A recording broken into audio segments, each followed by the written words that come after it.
வணக்கம். ஜெகதீஸ்வரனின் அன்பு நேயர்களுக்கு என் அன்பான வணக்கங்கள். நம்ம இந்த காணொலியில என்ன பார்க்க போறோம்னு பாத்தீங்கன்னா, மேச ராசி பலன். ஏப்ரல் மாதத்துல மேச ராசி பலன் நம்ம பார்க்க போறோங்க.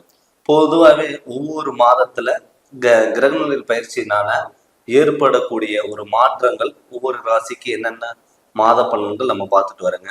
அப்படி பார்க்கும்போது இந்த ஏப்ரல் மாதத்துல முதல் ராசியான மேச ராசிக்கு இந்த ஏப்ரல் மாதம் எப்படி இருக்கு, அதனால என்னென்ன மாற்றங்கள் வரப்போது நம்ம பார்க்க போறோங்க. இப்போ பொதுவாகவே மேச ராசிக்காரங்க இப்ப இந்த ஏப்ரல் மாதத்துல கோச்சார கிரகங்களில் பாத்தீங்கன்னா, குரு பகவான் மேச ராசியில குரு பகவானும், புதன் பகவானும், கன்னி ராசியில கேது பகவானும், கும்ப ராசியில சனி பகவானும், செவ்வாய் பகவானும், மீன ராசியில பாத்தீங்கன்னா ராகு பகவானும் சுக்கிரனும் ராகு பகவானும் சுக்கிரன் இருக்குங்க. இது பாத்துட்டீங்கன்னா அந்த கிரக நிலைகளோட கோச்சாரம்ங்கிறது இருக்கு. இப்ப மீன ராசியில பொறுத்தளவு பாத்துட்டீங்கன்னா சூரிய பகவானும் சஞ்சாரம் செய்யறாரு. கிட்டத்தட்ட பாத்துட்டீங்கன்னா மேச ராசிக்காரங்களுக்கு செவ்வாய் அதிபதி உங்க ராசிநாதன் 11ஆம் இடத்துல இருக்காருங்க. அவர் சனியோட சேர்க்கை பெற்று லாபஸ்தானத்துல இருக்காரு. ஏப்ரல் 10ஆம் தேதிக்கு மேல பாத்தீங்கன்னா 11ஆம் இடத்துல இருக்கிற செவ்வாய் பகவான் 12ஆம் இடத்துல விரைஸ்தானத்துல போறாரு. அப்படி போகும்போது என்ன ஆகும்னா, ஒரு லாபத்தையும் கொடுக்கும், ஒரு தொழில்ல நல்ல முன்னேற்றங்கள் கொடுத்து 12ஆம் இடத்துக்கு விரையாதிபதி வரும்போது பாத்தீங்கன்னா சுப விரயங்களா மாத்துவார். அப்படி சுப விரயங்களா மாத்தும் போது என்ன ஆகும்னா, உங்க ராசியில இருக்கிற புதன் பகவான் ஏப்ரல் 13ஆம் தேதி அன்னைக்கு பாத்தீங்கன்னா வக்கரம் அடைகிறார். அதாவது மேச ராசியில இருக்கிற புதன் பகவான் மீன ராசிக்கு மாறுறாரு. அப்படி மீன ராசிக்கு வரும்போது பாத்தீங்கன்னா உங்களுக்கு நல்ல மாற்றங்கள் கண்டிப்பா கொடுக்கும். ஆல்ரெடி பாத்துட்டீங்கன்னா உங்க ராசியில குரு பகவான் இருக்கிறதுனாலயே குரு புதன் சேரும் போது ஒரு ஞானக்காரகன் எந்த ஒரு விஷயம் பண்ணாலும் தெளிவான முடிவா எடுக்கக்கூடிய ஒரு சூழ்நிலைகள் கண்டிப்பா இந்த மாதத்துல இருக்கும். 2ஆம் அதிபதி பாத்தீங்கன்னா சுக்கிர பகவான். இப்ப இந்த சுக்கிரன் பாத்துட்டீங்கன்னா உங்க ராசிக்கு 12ஆம் இடத்துல மீன ராசியில உச்சம் பெற்றிருக்காரு.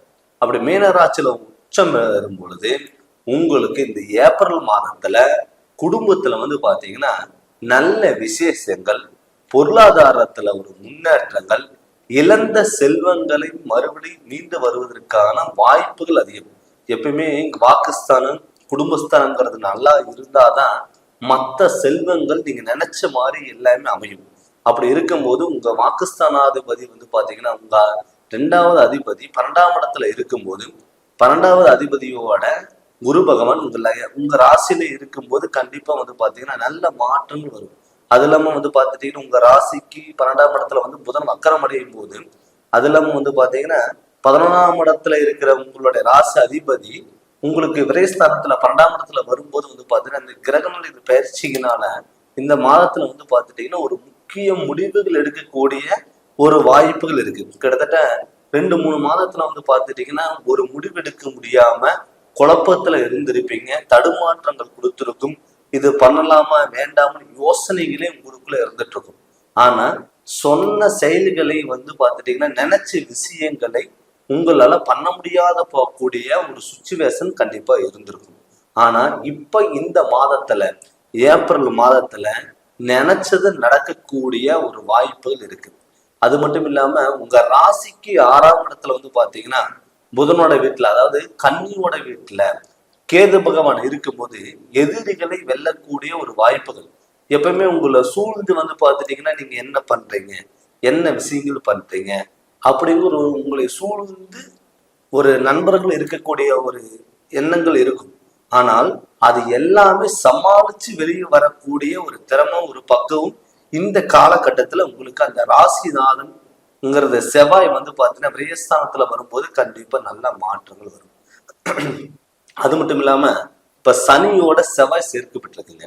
அந்த சனியோட கும்பத்துல சனியோட சேர்க்கை பெரும் பொழுது வண்டி வாகனத்துல அருமையான யோகத்தை கொடுக்கும். இப்ப நீங்க ஏதாவது பாத்துட்டீங்கன்னா ஒரு வண்டி வாங்கணும் அப்படிங்கிற எண்ணம் உங்களுக்கு இருந்ததுன்னா இதுக்கு முன்னாடி நீங்க ட்ரை பண்ணியிருப்பீங்க. ஒரு வண்டி வாங்கலாம், ஒரு பைக் வாங்கலாம், ஒரு கார் வாங்கலாம், இல்ல காருக்கு ஏதாவது இன்வெஸ்ட்மெண்ட் பண்ணி நம்ம அதுல ஒரு பிசினஸ் தான் நம்ம பண்ணலாம் அப்படிங்கிற எண்ணம் உங்களுக்குள்ள இருந்திருக்கும். ஆனால் அது செயல்படுத்த முடியாம போயிருக்கும். அப்படி இருக்கும்போது உங்க விரயஸ்தானத்துல வந்து பாத்தீங்கன்னா சுக்கிர பகவான் இருக்கிறதுனால விரயங்கள் நீங்க வந்து வண்டி வாகனத்துல விரயம் பண்ணும்போது உங்களுக்கு கண்டிப்பா நீங்க ட்ரை பண்ணீங்கன்னா கண்டிப்பா கிடைக்கிறதுக்கான வாய்ப்புகள் கண்டிப்பா இருக்கும். அது மட்டும் இல்லாம இப்ப 12ஆம் இடத்துல விரயஸ்தானத்துல சுக்கிர பகவானும் ராகு பகவானும் சூரிய பகவானும் புதன் வக்கரம் அடையும் போது வந்து பார்த்துட்டீங்கன்னா சுபகாரியங்களுக்கு பஞ்சமே இருக்காது.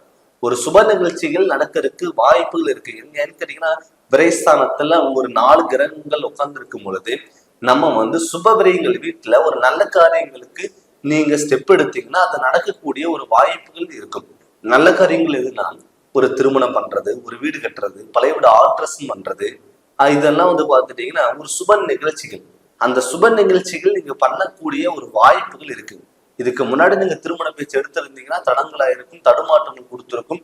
அது வந்து வீட்டுல ஒரு சுபகாரியங்கள் பேச்சு எடுத்தாவே வந்து பார்த்துட்டீங்கன்னா மனக்கவலைகள் இருந்திருக்கும்.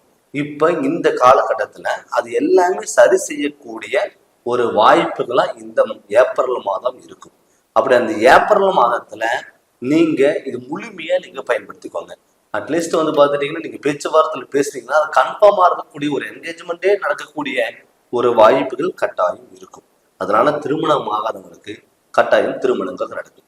அது மட்டும் இல்லாம தொழிற்ஸ்தானத்துல உங்களுக்கு ராசிக்கு 10ஆம் இடம் வந்து பாத்தீங்கன்னா மகரம், அதுல சனி வந்து பாத்தீங்கன்னா 11ஆம் இடத்துல ஜென்மசனியாவும் இருக்காரு. அப்படி இருக்கும்போது வந்து பாத்துட்டீங்கன்னா தொழில நல்ல முன்னேற்றங்கள் இருக்கும்.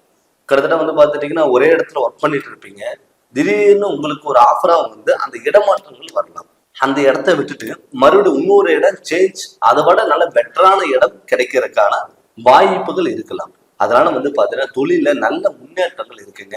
வெளியூர் பயணங்கள், வெளிநாட்டுல வந்து நல்ல வேலை, இல்ல வெளிநாட்டுல இருந்து சொந்த ஊருக்கு வர்றதுக்கான ஒரு வாய்ப்புகள், கவர்மெண்ட் ஜாப் இதெல்லாம் கிடைக்கிறதுக்கான ஒரு வாய்ப்புகள் இருக்கு. அதே மட்டும் இல்லாம உங்களுக்கான ஒரு அங்கீகாரமும் கிடைக்கக்கூடிய ஒரு வாய்ப்புகளா இருக்குங்க.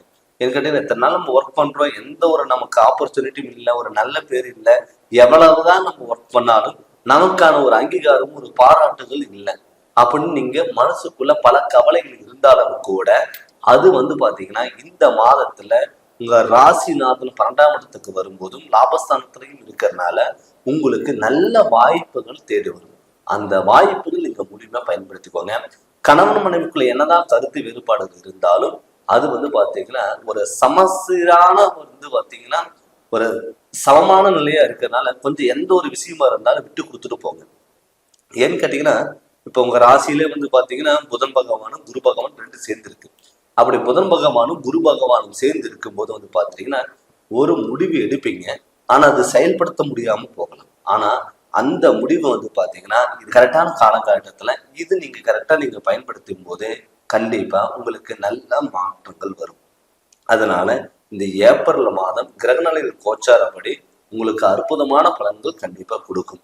அது மட்டும் இல்லாம நம்ம என்னதான் கிரகநிலைகளோட கோச்சாரப்படி நம்ம பார்த்துட்டு புது பலனா பார்த்தாலும் கூட தன்னுடைய சுய ஜாதகத்துல நடக்கக்கூடிய திசா புத்திகள் எப்படி இருக்கு, இந்த கிரகநிலையினால நம்ம ஜனன ஜாதகத்துல கிரகநிலைகள் நமக்கு சப்போர்ட் பண்ணுதான்.